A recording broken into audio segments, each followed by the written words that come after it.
Prepara que agora é hora. De quem é funkeiro e pai de família. De quem leva o rap como compromisso e não viagem. Aqui é só trabalho lindo. Trabalho de gente que percebeu que é o único representante do seu sonho na face da terra. Gente que chega chegando, que tá vivendo no futuro e não tá duro. Tá voando alto, segue na luta e trabalha dobrado. A tropa que nem sempre tá ocupada, mas tá sempre produzindo. Quero só ver quem pegou as referências aí, que aqui foi de geração, né, Z a X.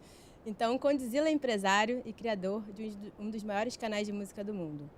Anitta é a patroa com parcerias internacionais e hits figurando nas listas mundiais. Malvadão 3, do Xamã, foi a música do verão de 2022 e, recentemente, Caveirinha e K-Black, do Trap, superaram o sertanejo no top 10 do Spotify Brasil.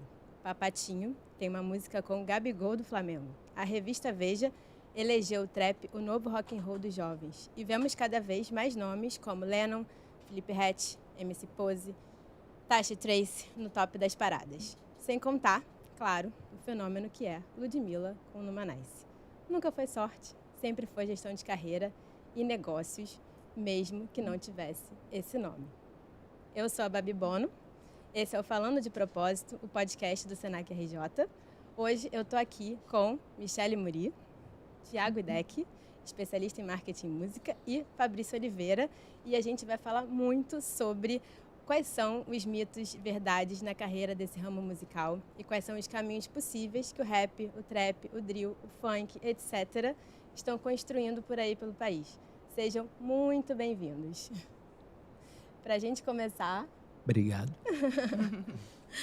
Para a gente começar, eu faço uma dinâmica aqui que é a seguinte. Às vezes é difícil a nossa família entender com o que a gente trabalha. Como que vocês se apresentam numa mini bio para sua mãe, para sua avó, para sua tia? Como é que a gente consegue entender o que Michele Muri faz, o que Fabrício faz e o que Thiago faz? Quem começa? Profundo, valendo. Né? E aí? Quem começa? Eu posso começar, então. Vai, Fabrício. Eu sou a pessoa que usei, assim, a minha vivência de vida, vamos dizer assim, né? Eu sou um suburbano periférico, convicto, e eu transformei isso num negócio, na verdade, né? Então, eu acho que além de ter transformado, eu tento influenciar um pouco as pessoas também nas atividades que eu me proponho a fazer. Então, desde a empresa que eu criei uma marca de roupa, já tem 10 anos, então, estou nessa brincadeira de empreendedorismo já tem um tempo. Até o fato de eu trabalhar também com educação, isso também é uma forma também de você influenciar para as pessoas que vieram do mesmo rolê que eu vi, né? Então, eu acho que eu explicaria dessa maneira, sem academicismo. Cara, difícil. Pra mim é difícil, assim. Até hoje eu tenho dificuldade de explicar para meus pais. Eu tava conversando isso com eles esses dias, porque eu pensei num conteúdo exatamente sobre isso, sobre essa dificuldade, às vezes, de explicar, né, o que a gente faz. E a minha mãe, até hoje, ela é, acho que minha fã número 1, assim, ela vibra com tudo que eu faço, que eu posto, mas até hoje ela não entende 100% o que eu faço. Cara, mas assim, basicamente eu ajudo os artistas e selos, né, a se desenvolverem, as suas músicas chegarem até as pessoas e a estabelecerem bons contratos saudáveis que eles não vão se arrepender daqui a 3, 5 anos. Então isso é um ponto importante. Acho que seria isso. Legal te ouvir, porque estou na mesma área, só que do outro lado, né? Hoje em dia como label de uma distribuidora digital. E quando eu falo label já tem, né, o climão. O que é isso? Mas eu, voltando um pouco, acho que eu passei por muitas fases na minha carreira, assim, e eu me formei em publicidade, mas a música sempre foi uma grande transversal e meio que uma bússola para mim, e eu sempre reforço isso, né?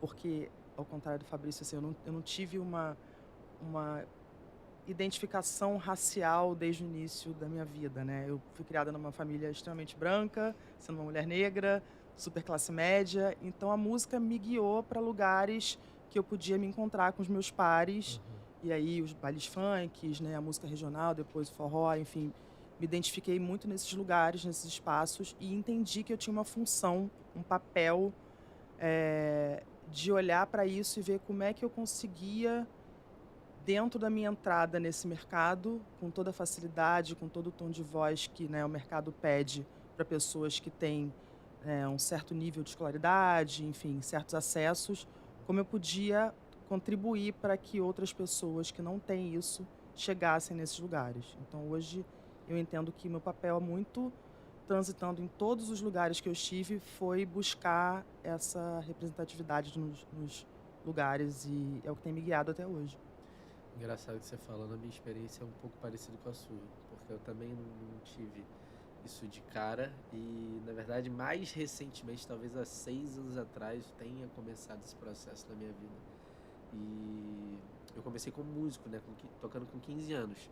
E eu comecei tocando rock, e o rock é uma cultura branca pra caramba, né? Então, Na verdade, assim, é uma cultura preta que se embranqueceu. embranqueceu. exatamente. Né?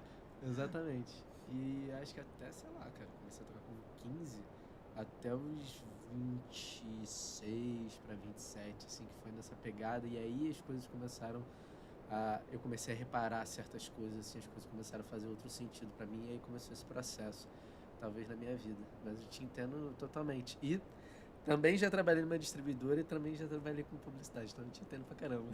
As coisas realmente se cruzam Tudo demais. cruzando aqui. Não, vocês já endereçaram a primeira coisa que eu queria saber, porque assim, a música é um lugar de propósito para vocês que virou um lugar de negócio? Ou o que veio primeiro, o negócio e consequentemente a música? Acho que o Thiagão ele tem mais propriedade de falar isso, a Michelle também, mas eu queria completar o que o Thiago falou, até nessa questão de se encontrar pela música, sabe? Assim, eu sempre tive uma vida bem racializada, porque por mais que eu fui adotado, na verdade, fui adotado com 8 anos. Só que eu fui adotado pela minha mãe, que era uma pessoa não negra.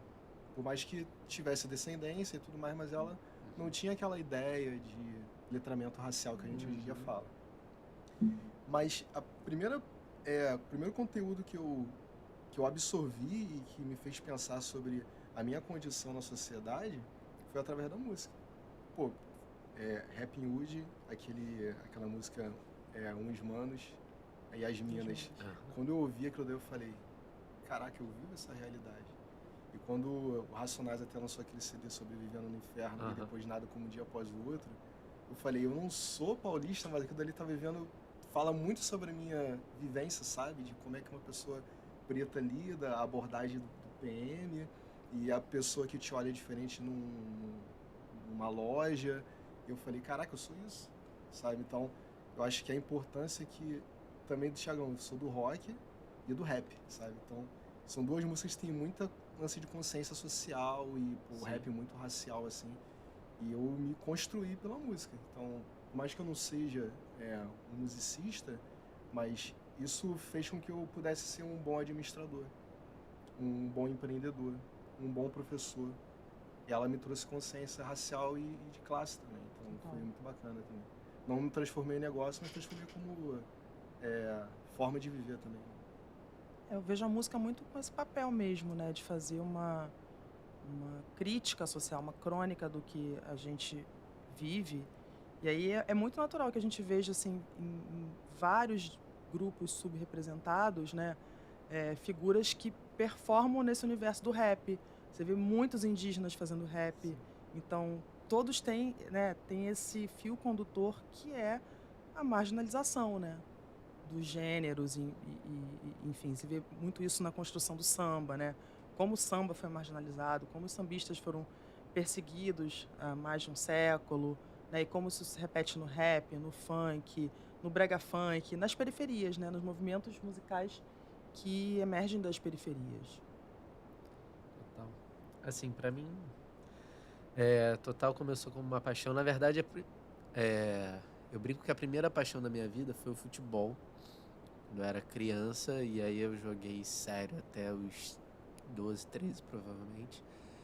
E larguei, falei pro meu pai, cara, eu não quero seguir isso como vida. Eu já estava num ambiente onde as pessoas tratavam aquilo como trabalho. Isso me dava um pouco de bode. Eu adorava, era divertido, mas eu não amava a ponto, igual meus colegas ali, que eles falavam de viver daquilo.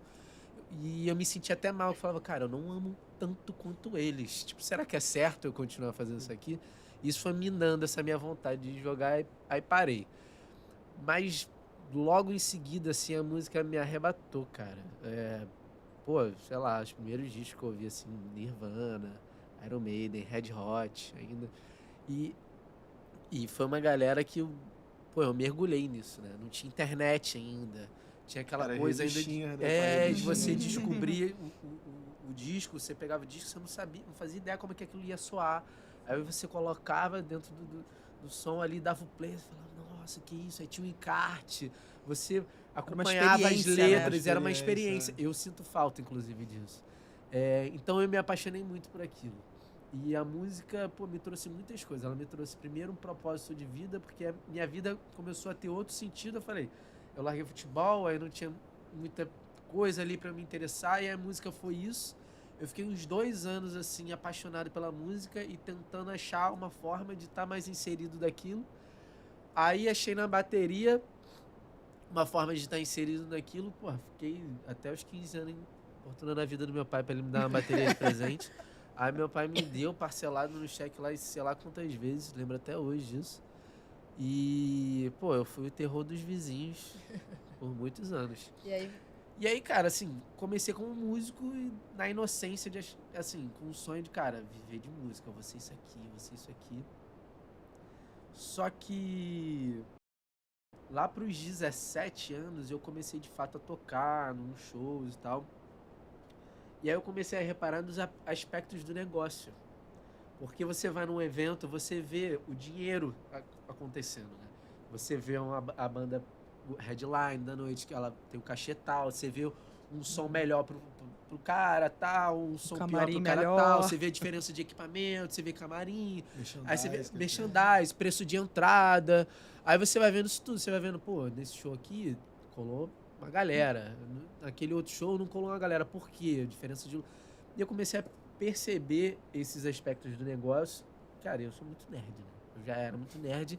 E como isso era música era minha paixão, pô, eu fiquei maluco, obcecado por isso.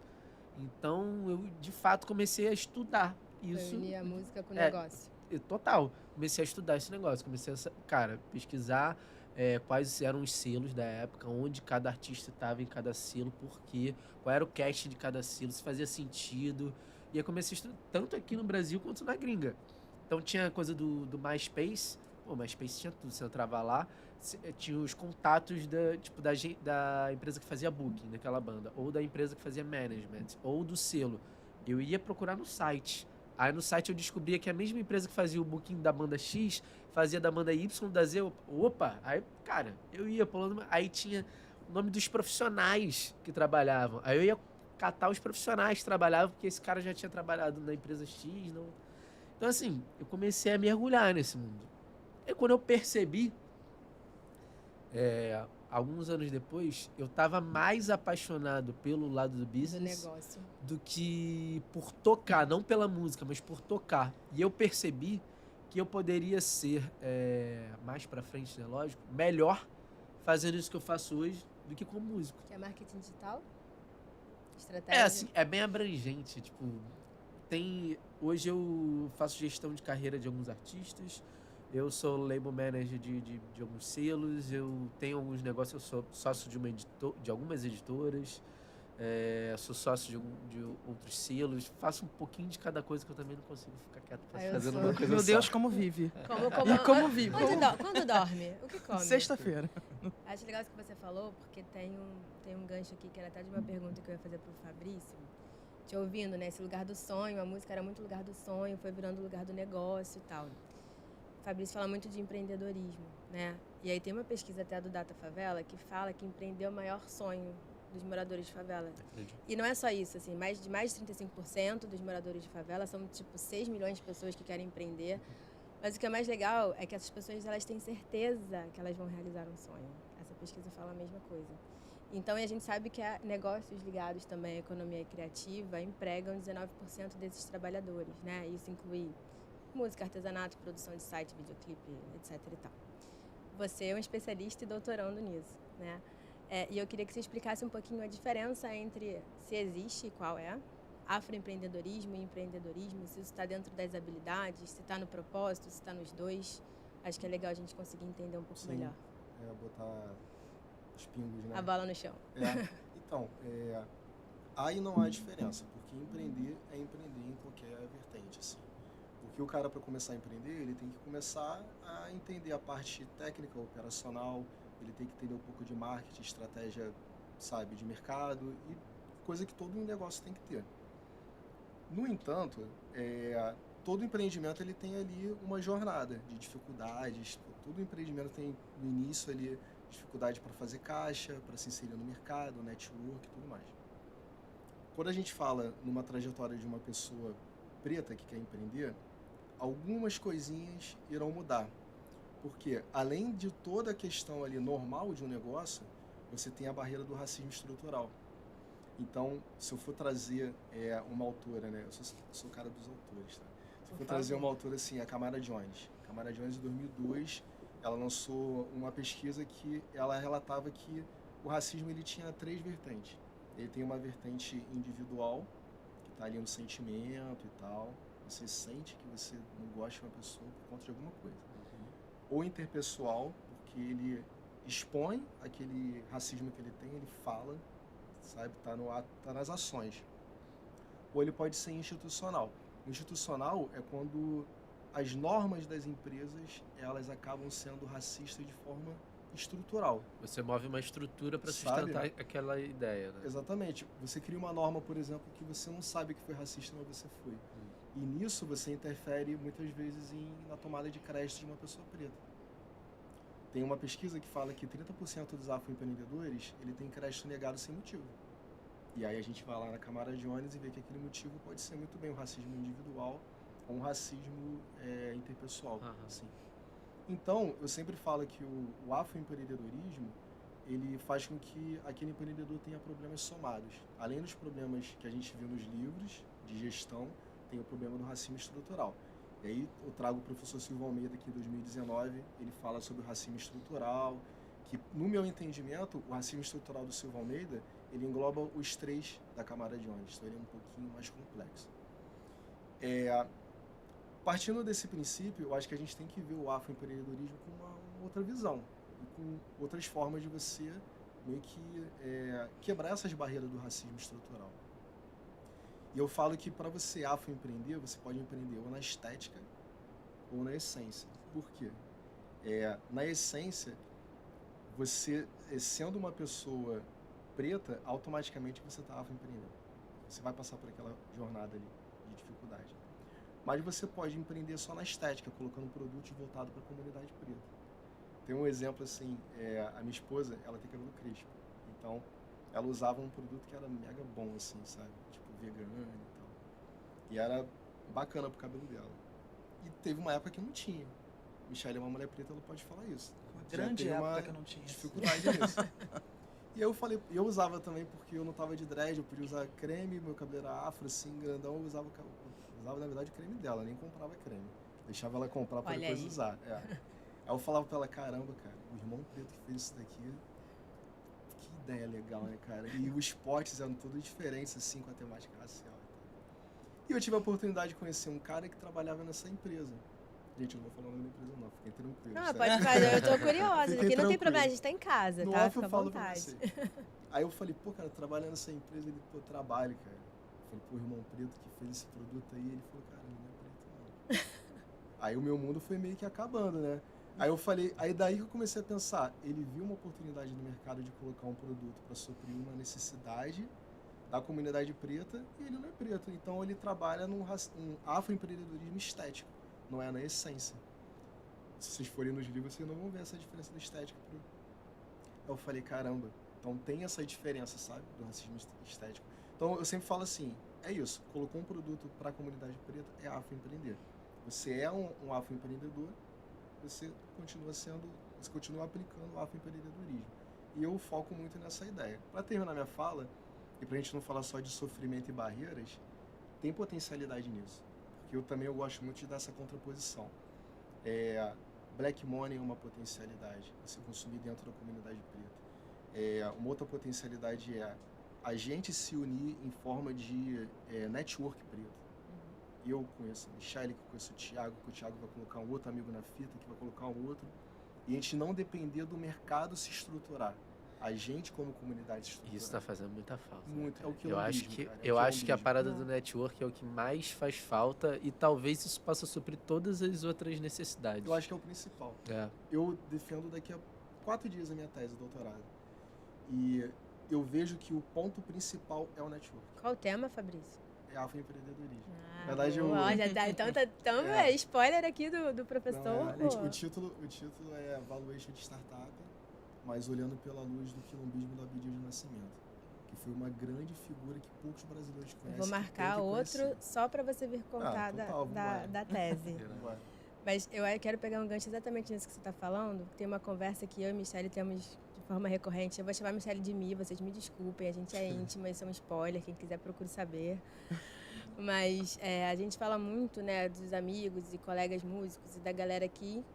Os músicos também são empreendedores dentro das suas carreiras, né? E às vezes a gente senta para conversar e fala assim, gente, não é só sobre fazer a música, é sobre pensar em toda a cadeia, sobre estudar comunicação, marketing, é sobre pensar no entretenimento, é sobre pensar muito nesse lugar da distribuição, né? E Mi, hoje você tá, que nem você falou, do outro lado da mesa, você já passou por muitos lados, né? Da produção até, enfim, a realização. Como é que você está enxergando que a galera tá olhando que a música pode ser esse lugar de empreender, de virar negócio? Os artistas estão se preparando para isso, né? O que está virando a música depois das redes sociais? Como é que você vê esse movimento de especialização dentro da música? Então, isso é uma grande dificuldade, né? O artista, ele normalmente, né, não tem esse olhar para si como um produto. Eu acho que essa é a primeira grande barreira que a gente tem quando a gente trabalha com artista, assim. Dele entender que ele precisa estar a par do mercado, entender como fazer a gestão dos seus lançamentos, como fazer uma boa comunicação. Isso é o primeiro ponto. E eu sinto ainda, mesmo com tantos acessos, né, a democratização da internet, tudo chega muito mais fácil, eu sinto que isso ainda é muito difícil. E aí, quando você fala desse aquilombamento, eu acho que é importante também a gente que está desse lado da mesa ter esse olhar. Eu mesma me pego muitas vezes mais interessada do que ser curadora de um projeto em pensar a curadoria dos curadores. Quem é que vai ali escolher os projetos que vão receber um patrocínio? Entende? Eu acho que isso movimenta um lado de novos olhares, um pensamento de que a gente tem pessoas pretas num lugar de tomada de decisão, a gente tem PCDs, a gente tem pessoas 60+, a gente tem mulheres numa medida equânime olhando para os homens que estão nessas mesas. Então, tudo isso é muito importante, né? E aí, voltando para esse pensamento do artista, eu acho que tem um início aí, quando a gente está falando de artistas periféricos, por exemplo, né? Você falou super bem, né? Que no início tem muita gente que vê uma oportunidade da arte, da música, como uma forma de prosperar dentro de um segmento, assim. Eu vi outro dia uma série chamada Beat Diáspora, que é muito legal, que é do Condzilla, tem alguns amigos envolvidos, né, Chico Dub, uma turma muito bacana. E aí teve um menino que me surpreendeu muito, porque ele, lá em Recife, ele no quarto dele, um quarto super pequenininho, com uma cama, que ele dobra a cama, e aí durante o dia trabalha com estúdio ali no quarto dele, produzindo 1000 coisas incríveis, assim. Então, você vê que hoje em dia a gente tem tantas ferramentas em lugares que é difícil chegar, é difícil alcançar uma série de coisas, e que tem coisas muito valiosas sendo produzidas. Então, eu acho que tem esse lugar de formação, né, de artistas que não têm tantas possibilidades, que é muito importante, mas principalmente que eles estejam cercados de times, como o Thiago faz, de tipo, pensando no marketing, pensando em como olhar para um contrato de uma maneira correta, se está sendo abusivo, se não está, pensando em como direcionar a narrativa que ele tem para o trabalho dele, a gestão, como vai ser o planejamento, vamos lançar o que agora, em que etapas, o audiovisual, todo o cuidado estético, isso é muito importante. E eu ainda sinto que, mesmo artistas que a gente pensa que potencialmente são muito grandes, ainda não estão preparados no mercado para isso. Eu queria trazer até uma curiosidade antes de passar essa bola aqui para o Ti, que eu acho que tem total ligação com o que vocês estão falando, que é assim, 2016 para 2019, o consumo de trap no Brasil cresceu 61% ao ano. E desde 2020, o TikTok está afetando completamente o consumo de música no país. Na pandemia, então, estourou e mudou completamente o modelo, né? Então, tem uma pesquisa da Wenin que fala que o hip hop e o rap já são os gêneros mais consumidos pela geração Z, que é essa galera que está ditando essa moda toda, o que está acontecendo, e principalmente o nosso consumo de conteúdo, né? Que tipo de conteúdo que a gente vai consumir? Esse conteúdo mais rápido, mais audiovisual, né? O que está sendo endereçado? O funk também está dentro dessa lista como quinto colocado. E das 10 músicas mais ouvidas em 2020, 7 delas vieram do TikTok, ou seja, vieram de uma plataforma social, onde a galera também está reunida de forma social. Ti, nesse sentido, você acha que ter uma visão do conteúdo de redes sociais é fundamental para qualquer estratégia de negócio? E digo mais, né? Até para qualquer estratégia para quem quer empreender, por exemplo? Total. Verdade, assim. Esse é um dos pontos principais que eu abordo com todo e qualquer cliente, seja artista, seja selo que eu trabalho. Assim, se não tiver um trabalho de conteúdo, dificilmente aquilo ali vai prosperar num cenário que a gente tem hoje. E é engraçado porque é gratuito, né, de certa forma. Tudo bem, demanda tempo e tudo mais, mas é gratuito. E talvez por toda essa dificuldade da informação chegar para essa galera periférica, eles não tenham dominado ainda esses formatos e essas plataformas. E a outra parcela, né, vamos dizer assim, da população, dos criativos, tenha dominado isso com mais facilidade. É uma pena, mas eu realmente não vejo hoje, seja até fora da música, cara, até como você falou, empreendendo. Difícil hoje você ver uma empresa grande que não tem um trabalho massivo de conteúdo, né? Um trabalho massivo de comunicação, e isso, logicamente, vai transbordar muito ali nas redes sociais. Cara, do que você falou, assim, tem muita coisa que eu poderia falar, mas assim, resumindo, o trap realmente, quando eu trabalhava na Warner PM há 6 anos atrás, a gente olhava os dados de lançamento e de consumo mesmo, dos plays das nossas músicas geral aqui no Brasil. E realmente o trap, ele era uma parcela muito menos importante do que ele começou a ser ali, tipo, no primeiro ano de pandemia, digamos assim. E foi bizarro a mudança, foi muito rápido, muito drástico, assim. Mesmo antes do TikTok ser uma grande coisa, o trap já estava explodindo demais. E eu acho que a pandemia talvez tenha acelerado muito esse processo. Foi tão louco que... Aí você falou do lance de fazer as músicas dentro de um quarto, né? O primeiro disco do Orochi, o Celebridade, foi um disco que eu lancei, foi um dos 10 discos mais ouvidos daquele ano. E foi o único na lista que não era de sertanejo. E foi feito dentro do quarto do Orochi.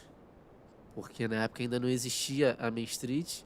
O Orochi estava ali crescendo e tal, ele estava morando numa casinha legal, pegou um quarto lá da casa, fez de estúdio, e na real a Main Street começou ali, porque ele convidava os amigos, os crias dele para ir lá, fazer sessão de estúdio, não sei o que, fazer aquela resenha, aquela coisa toda, e ali começou essa movimentação de conversar com os artistas, de já começar a pensar em quem estaria dentro, quem não está, os primeiros convites e tal, aquela coisa estratégica. Tudo num quarto, o primeiro disco do cara que... até hoje, assim, é um dos discos mais aclamados do trap brasileiro. Agora, me perdi no que eu estava falando. Tudo bem, eu tô aqui curiosa, querendo saber qual é o segredo do trap. Cara, o segredo do trap, eu tenho uma hipótese. Que eles talvez sejam os únicos artistas que se preocupam com o produto de ponta a ponta. Eu acho que tem uma parcela ali que eu acho que eles têm que melhorar bastante. Que eles entendem o marketing até a página 1 e as outras páginas eles ignoram porque até então deu certo. Mas eles se preocupam com o conceito e a estética do produto deles de ponta a ponta. E isso é uma característica do trap no mundo, não é só no Brasil, não é só nos Estados Unidos.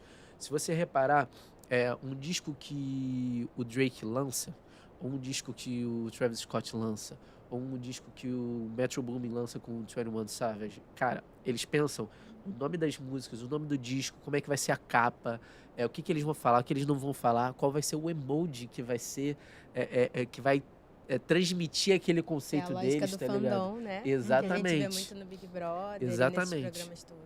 É tudo muito bem pensado. E é uma coisa que eu falo com os moleques aqui no Brasil. Cara, vocês ficam achando que os caras fazem os discos, eles dropam os discos, vocês estão completamente errados. Parece que eles dropam o disco, mas isso já tá pronto há sei lá quantos meses atrás, eles já estão pensando nisso sei lá quantos meses atrás. Quando eles brotam um disco, tá tudo pronto. Tá ligado? Eles viram a chave e do nada tem outdoor em não sei quantas cidades. Processo e planejamento na veia. Exatamente. E aí quando a gente olha para todos os outros segmentos, eu não vejo esse poderio assim. Eu costumo brincar que um rapper e também um produtor, né, dentro desse segmento, eles são mais do que artistas, mais do que produtores, mais do que MCs, eles são diretores criativos. Porque tudo começa da escolha do beat, você escolher o beat certo para aquele projeto, tudo tem que casar, entendeu? Então eu vou fazer esse som assim, ele tem um objetivo, ele quer causar uma certa impressão, ele quer causar um certo impacto. E aí, por exemplo, eles são extremamente preocupados com os clipes, como eles vão aparecer no clipe, como tá o cabelo dele, que marca ele vai usar, que marca ele não vai usar, que pessoas vão aparecer, de que forma, qual é o carro, qual é a marca do carro, sobre que aspecto, qual é a locação, por que aquela locação. Eles são extremamente envolvidos em todo o processo criativo do negócio. Nos outros segmentos, eu vejo as coisas chegarem mais prontas, assim, os caras contratam um diretor brabo, e aí aquele diretor vai fazer tudo e tal, o cara chega no dia do clipe pra gravar e pronto. A construção com a comunidade, né? Total. Questão, eu tenho falado muito que o funk tem endereçado muito uma nova narrativa de estética audiovisual, de foto e vídeo, jeito de fazer, né? A Aline, quando lança os clipes dela, agora o estúdio cria, misturando inteligência artificial junto com espacinhos. A gente está vendo a favela, as periferias, realmente colocando um outro olhar sobre, inclusive, o que é essa estética dessa narrativa audiovisual, né? Mas sabe que o Thiago falando, sabe que me tocou assim? Parece que o trap, a galera, quem olha de fora não vê o tanto de sofisticado que é essa abordagem. Por quê? Ele me falando me remeteu, por exemplo, Eric Rice, Steve Blank, Bob Doff, uma galera do Vale do Silício, sabe, que mudou a maneira de você lançar um produto. Antigamente é o que a gente fazia, a gente pegava um produto, testava, ficava um tempo fazendo planejamento e desenvolvimento e já passava 2 anos. Aí quando você ia lançar, o produto já não era tão mais hype assim. Essa metodologia que a gente chama de enxuta, né? É uma galera que tem feito coisas rápidas, pegando a hype do que a galera quer e mais construindo o produto junto com o consumidor. Pensando no design do produto, estimulando o desejo. Eu costumo dizer que eles entenderam o que é cultura. Cultura é comportamento. Então eles estão o tempo todo, em tempo real, pesquisando o que está acontecendo na rua e transmitindo isso para as músicas deles, e não só na letra. É o que eu estou falando. Eles enxergam o todo do negócio. É a estética, como vai estar no clipe, é como ele vai estar na foto de promo. E eles pegaram também, por exemplo, a tecnologia, o online, a rede social, colocaram como parte do negócio. Eu acho que a galera que não é do trap, assim, ainda não tem essa visão. Acho que também porque é da geração, né? Porque eles cresceram nesse mundo virtual, assim. É genial mesmo, cara, se eu te falar. E, na real, é muito mais sofisticado do que parece, né? De fora parece uma grande festa, um oba-oba, talvez, mas é muito mais sofisticado do que se imagina, assim. É bizarro. Mas parte desse entendimento também de que você é um produto e que hoje em dia, se você não oferecer uma experiência completa para a tua audiência, você é mais um. Exato. Me perguntam muito isso também. Agora eu tenho que saber tudo. Não, você não precisa ser eu. Você não precisa saber tudo e ser um empresário e tal, mas acho que você ter o básico de tudo é importante para você estar mais preparado para esse mercado, porque esse mercado é cruel. Até para saber o que pedir, né? Assim, mercado é realmente cruel, não tá nem aí pra você. Se você não tiver preparado, você vai encontrar um monte de gente que quer só tirar um pedaço de você e passar pro próximo, e tirar um pedaço do próximo, passar pro Você próximo, vira entendeu? commodity, né? Você vira um produto com Exatamente. baixa diferenciação. Exatamente. E uma dificuldade que é, assim, 98% dos artistas que eu tenho contato hoje, do artista pequeno pro médio e o grande, eles têm dificuldade com identidade. Encontrar sua identidade, se sentir confortável naquela identidade e desenvolver essa identidade. É bizarro, assim. É bizarro isso. A gente falou do que precisa para dar certo, mas assim, o que faz com que dê errado? Eu gosto dessa parte que ela é mais engraçada, mais divertida. Se tiver case, a gente também polêmica gosta. também. Porque a gente chama de case porque é pra não ser fofoca, entendeu? A pergunta é o que A fazer pergunta é, para dar não, errado? a gente falou de muita coisa que precisa ser feita para dar certo. Mas assim, a gente sabe que ao longo desse caminho muita coisa dá errado, né? O que faz com que dê errado, Tem muita por coisa, exemplo? muita coisa. Eu faço uma brincadeira que é...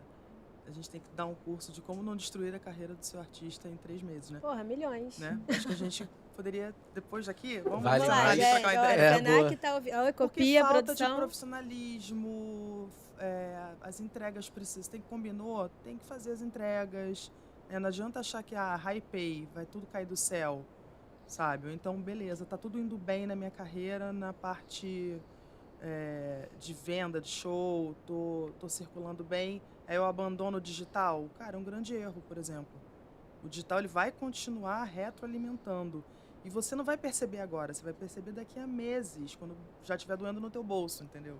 Então, isso é um ciclo contínuo. Não dá para você parar de pensar nos seus conteúdos, pensar no que você apresenta logo ali adiante. Então, tem uma série de coisas, mas eu acho que o que grita muito é isso, assim. Se você tem combinações dentro do mercado, cumpra essas combinações, né?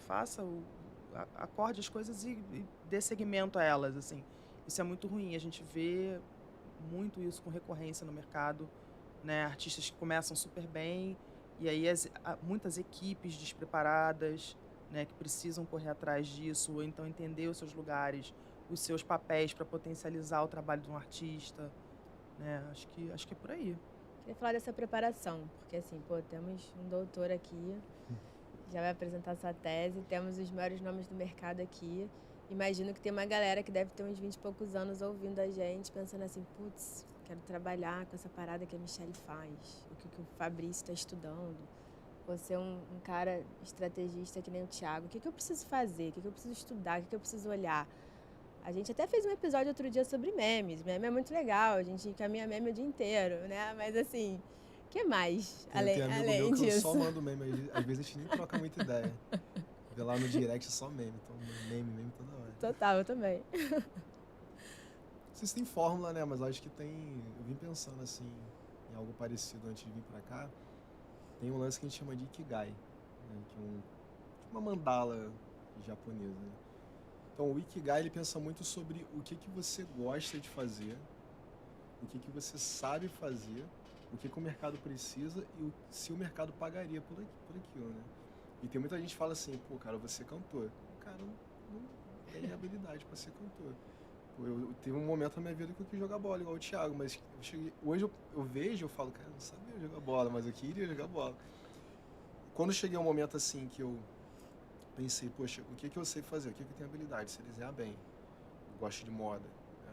Então, vou fazer alguma coisa nesse sentido. O mercado precisa disso? Talvez precise, né? Dentro de um segmento ali que eu estou vendo e tal. Ele paga por isso? Ele vai pagar o meu serviço? Vai pagar.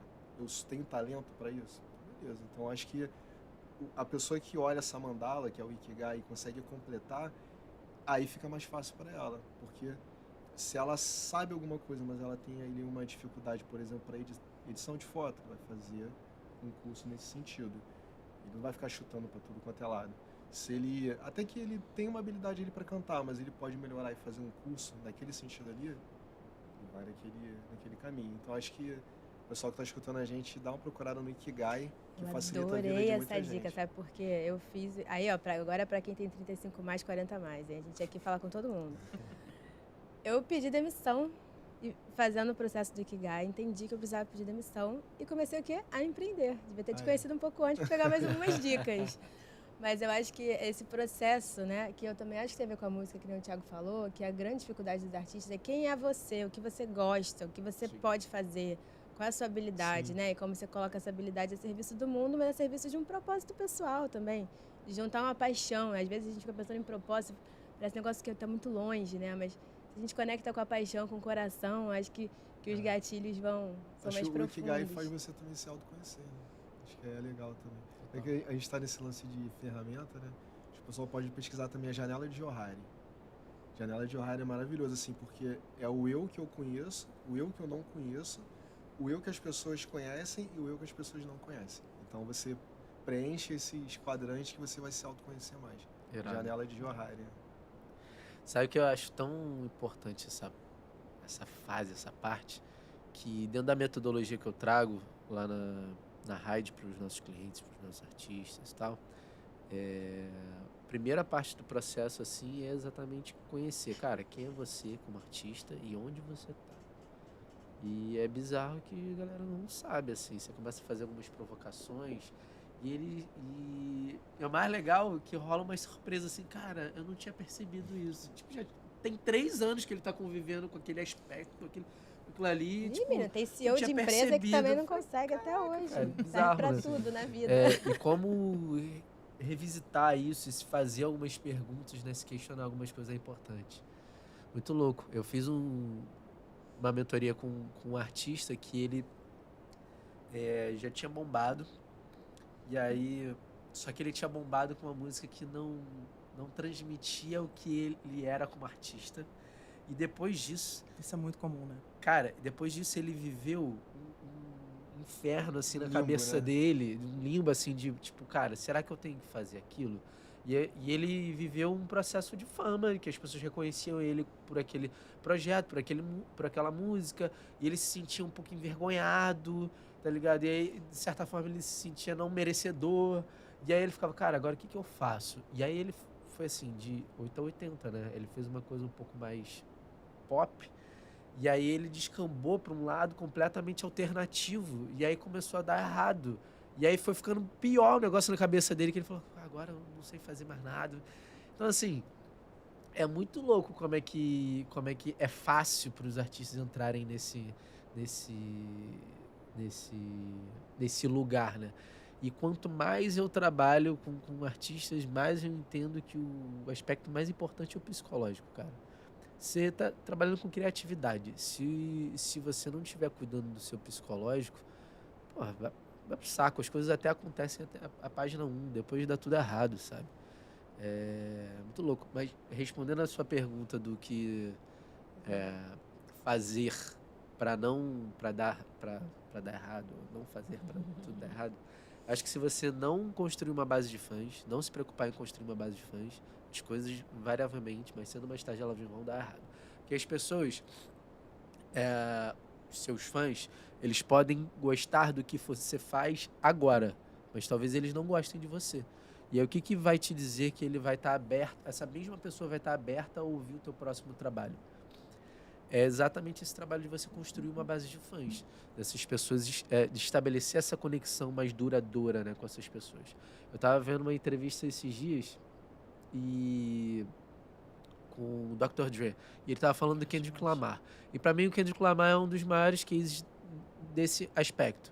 E o Dre fala assim, para quem não sabe, o Dre lançou as primeiras coisas do Kendrick, né? Ele falou assim, cara, o Kendrick é o tipo de artista que ele pode sumir por 5 anos. Ninguém sabe onde ele tá, o que ele tá fazendo, o aspecto, o que ele tá fazendo da vida dele. Ele volta 5 anos depois, lançando um projeto, todo mundo vai ouvir, todo mundo vai amar e vai estar na Billboard Top 100, tá ligado? Então é esse tipo de artista. Se você olhar os artistas mais duradouros e o que tem um catálogo mais valioso, tudo mais, são esses artistas. São artistas que as pessoas acompanharam a vida toda. São artistas que capturaram, né, essas pessoas lá no iniciozinho e nutriram bem ou mal essa relação, né? Tem alguns artistas assim que fazem isso com uma habilidade bizarra, assim. Sei que a gente está falando de artistas periféricos e tudo mais, mas assim, a Taylor Swift é um case bizarro nesse sentido, assim, todos os aspectos da carreira dela conversam para isso. O que a gente pode oferecer de experiência para o nosso fã, para que ele continue sendo nosso fã, que ele seja cada vez mais nosso fã e que ele traga mais fãs. E é isso, você vai construindo a base de fãs, você vai trazendo essas experiências e provocando eles a ter essa conexão mais forte com você, aquela brincadeira do word of mouth, do boca a boca, vai acontecendo. Porque você tá apaixonado por aquilo, você quer mostrar pra outra pessoa, né? É igual a série do Netflix. Cara, você já viu a temporada nova de Black Mirror? Não, nem sei o que é Black Mirror. Você tem que ver. Aí você começa a falar 1 hora de Black Mirror na cabeça da pessoa. Quando ela chega em casa, não tem jeito. A escolha que ela tem é abrir Netflix pra ver Black Mirror. Mas esse exemplo do Kendrick é muito louco, porque eu vejo que a galera que consome Kendrick vira ativista do Kendrick. Eu sou um, cara, eu sou um dos caras que considero ele um dos maiores rappers, assim, nos últimos anos. E quando ele fez o drop, o último dele, a internet caiu, né? Foi bombástico. Eu sou um cara nem ligado à música, assim, me vi fazendo vídeo, dissecando a letra dele. Falei, galera, a letra é assim, tá falando disso, cara, que genial. Cara, eu não sou produtor desse tipo de conteúdo. E eu falei, cara, fiquei muito motivado, assim, e, pô, imagina a quantidade de gente que tem essa relação com o cara.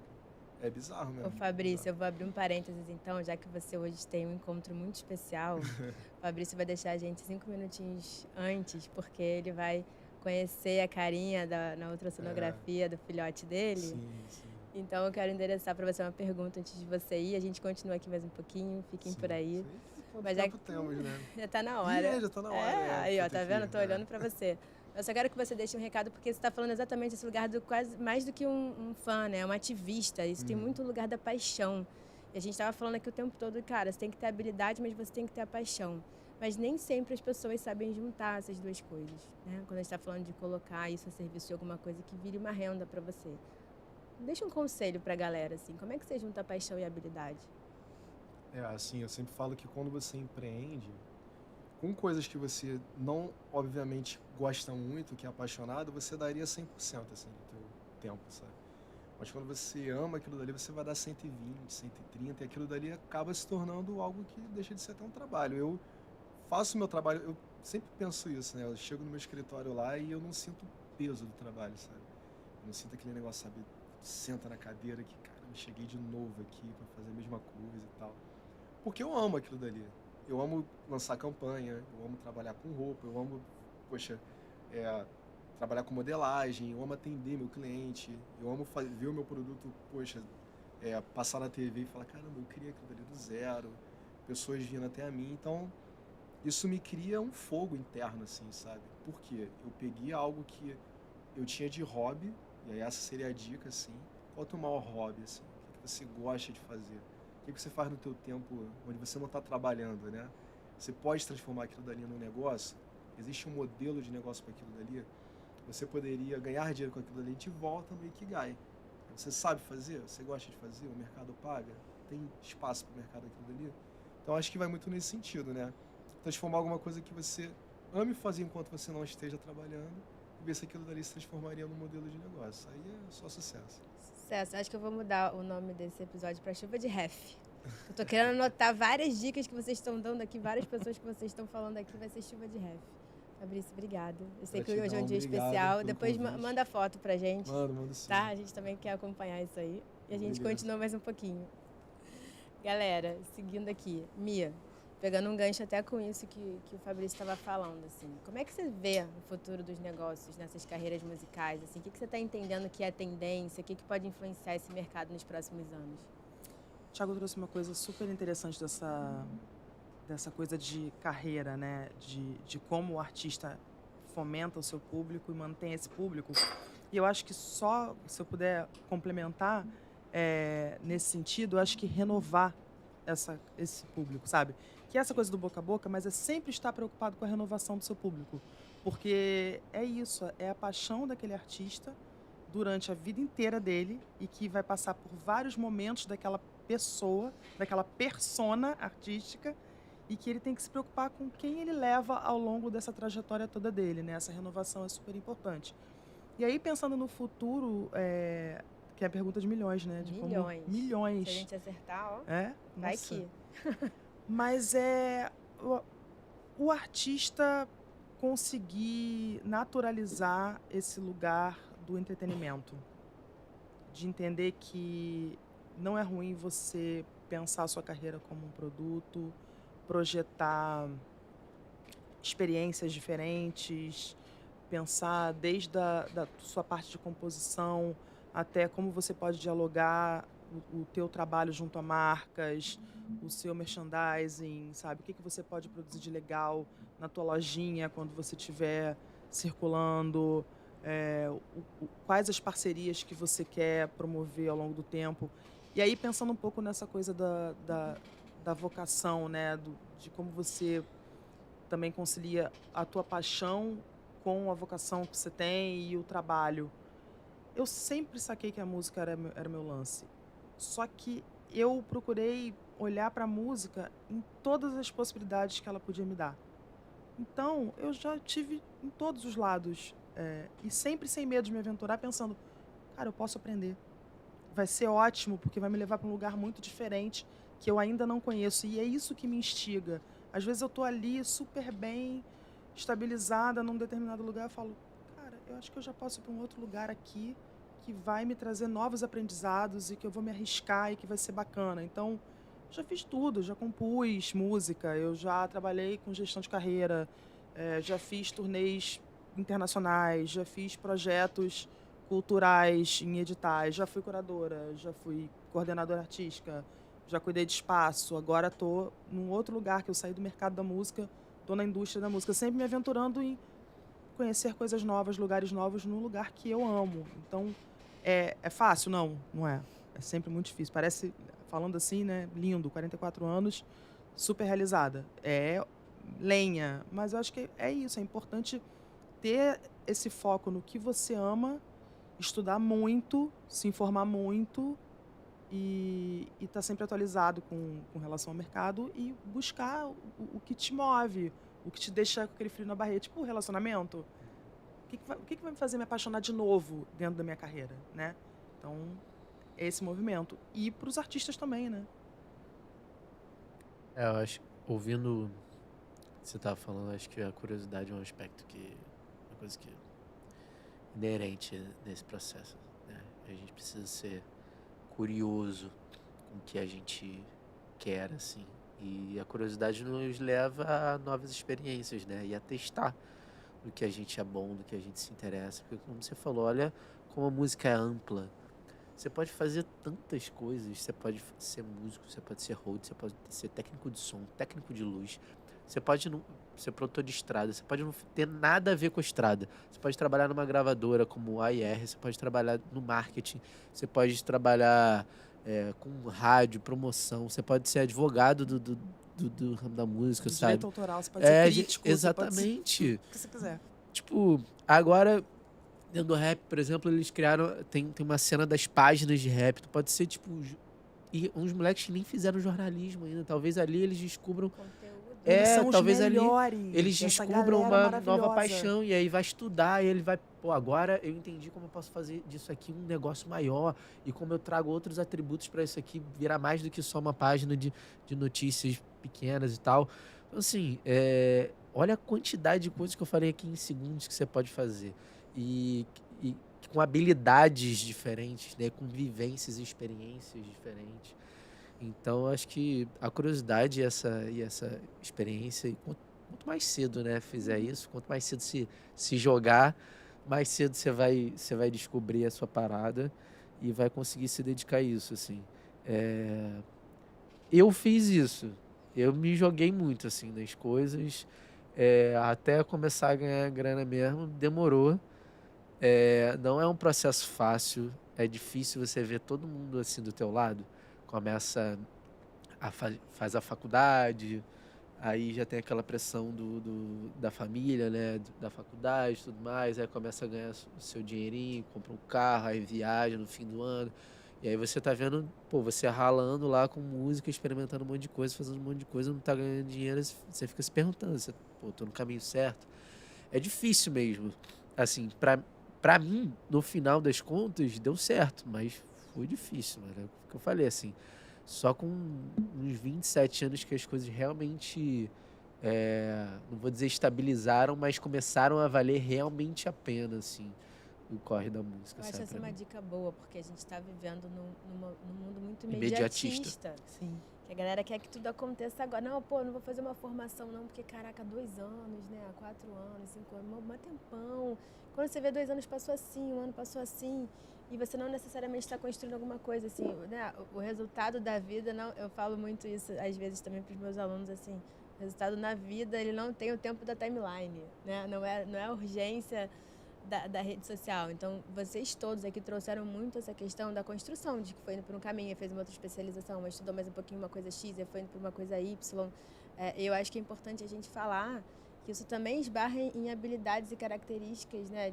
Pô, vou persistir aqui, vou ter uma paciência aqui, vou estudar, vou entender o que o mercado quer por ali.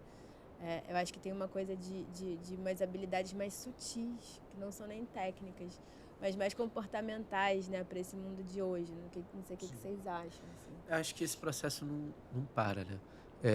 Eu hoje tenho 33 anos e a partir de um certo momento, meu sonho se tornou ser um empresário artístico. E eu não tinha nem dinheiro, nem estrutura, acho que nem know-how suficiente para isso. Porque apesar de entender de várias coisas, mano, o dia a dia, a vivência de você ser um empresário, é loucura. Você lida com vários aspectos do artista que é experiência mesmo. Ninguém vai te ensinar em faculdade nenhuma, em curso nenhum, lugar nenhum, sabe? E aí o que eu fiz com 33 anos de idade? Falei, cara, é isso que eu quero. Então, uma parte do meu tempo vai ser dedicada a isso, mesmo que eu não ganhe dinheiro com isso agora. Porque eu preciso experimentar isso, eu preciso ganhar essa experiência, eu preciso entender se eu sou bom o suficiente para isso agora, se eu preciso de alguma outra habilidade que eu ainda não tenho, para eu poder buscar. E é isso que eu tô fazendo, entendeu? Comecei a trabalhar com a Juiê, que é uma artista indígena. Eu adoro a Juliana. Ela tá lá na Alta Fonte.